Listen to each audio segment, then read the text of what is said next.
What's up my people, you're in the place for Triple D Conversation. My name is Tristan Deves and welcome back. Now today I want to be going over something a bit different. We're going to be going over the lines of Crystron Halqifibrax and why I don't like using him unless absolutely necessary. Now the main reason I won't use Crystron Halqifibrax is because he's kind of a cliche. Everyone utilizes Crystron in some way or another to extend their board. Now we as DDD players, we can extend our board in almost any way we see fit. But using kind of Crystron, I kind of feel like it's just too cheap a play. Obviously I'm not talking about the card costs. At the moment Crystron's still rocking at around 20 to 30 pounds. But at the end of the day, he's not something that I want to be playing with. He's just one of those pieces that you're kind of forcing yourself to use because everybody else is using him. Now, since the 2020 September ban list, he has had a massive hit. And we are starting to see a lot more decline in his use, but at the same time we're still seeing him across the board in any deck that doesn't use Alliance or doesn't use Jet Synchrons. So things like Lamia and stuff, it is perfect to get out Lamia. Even for DDDs right now, we've been using a DDD Ghost. Now Ghost is a great card, but, and it's a big but, Ghost is a brick. If you pull Ghost without any other cards aside it, you cannot run your board as you want to, and you are basically stuck into a really defensive play.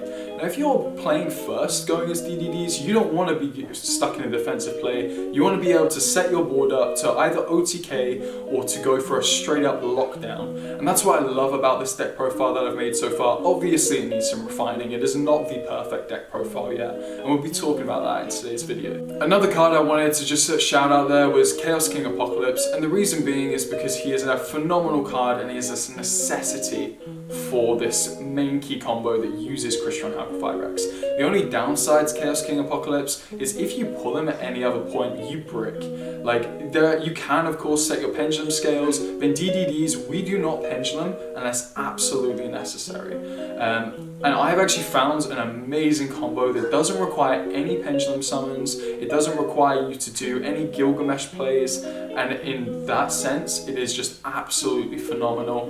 It shuts down your opponent for 3 turns, and you're gonna have to wait for this combo, but it is basically a crazy negate combo and your opponent can't respond to anything. It's the creativity that I got from not using Crystron Halqifibrax. By straying away from Crystron, I was able to look at not just synchros but XZs, but link monsters, as well as even ritual monsters at some points, and again the fusions as well. I even wandered into Predaplant territory using Muddy Madragon from a synchro summon. So these combos are just, they keep coming to me, and I really want you guys to be sending me your combos either on my socials or through a YouTube of yourself and just adding me in the comments.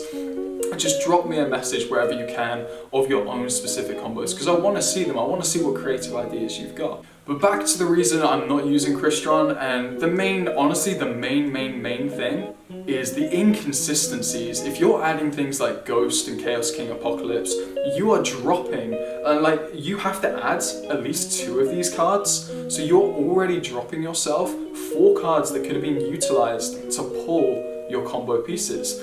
Now, you don't want to be seeing that, right? Straight off the bat, you don't want to be pulling 4 cards that could potentially be bricks into your deck, and that's minimum. You could even be playing 3 Ghosts or 3 Chaos King Apocalypse, but then you are dropping yourself 6 cards. Now, if you've got a 6-card brick in your deck, you literally just need to pull 1 of those 6 in your starting hand, and you are screwed. So you already then have to play on the defense. There are some videos, so I'll give you an example right now. The DDD Dave, he is an amazing guy and his combo tutorials are fantastic, but he ends up playing things like Pot of Desires.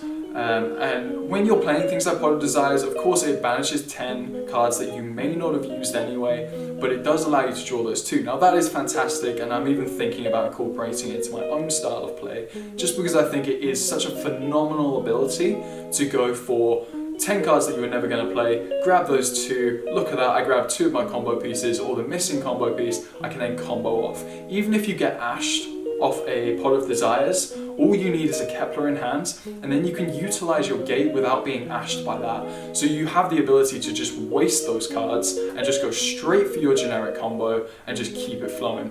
Pot of Desires as well, because the cards are placed face down, your opponent doesn't get to look at what you've banished.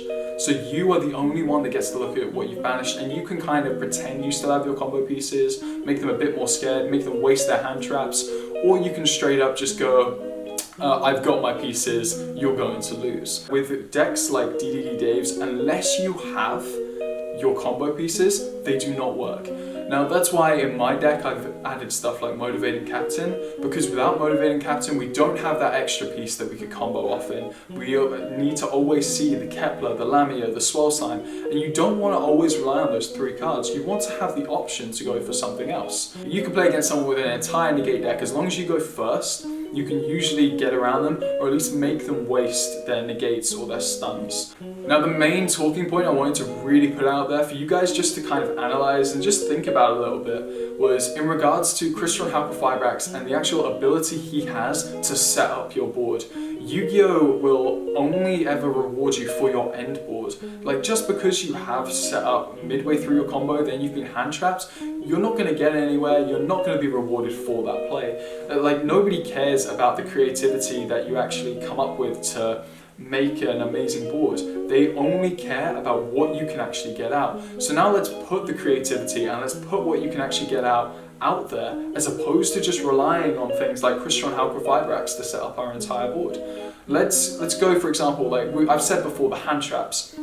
You have Crystron Halqifibrax that's just straight up negated by things like Ash Blossom, which of course is good in DDDs if you are able to set that up. You can usually utilize your gate after that, and then you can combo off. But if you've already normal summoned that turn, you've already special summoned that turn, you're not going to be able to combo off after that, and you are stuck with a Crystron Halqifibrax that can maybe go into something like a Formula Synchron, and that's about the best play you've got. Now let's pretend he is banned, and let's just go straight up for something new. Now I'm not saying don't use him, I'm saying only use him in the instances you actually need to. I'm actually going to be releasing a crazy play in the next few days, but again, I'm still waiting on a few cards before I get this one out there.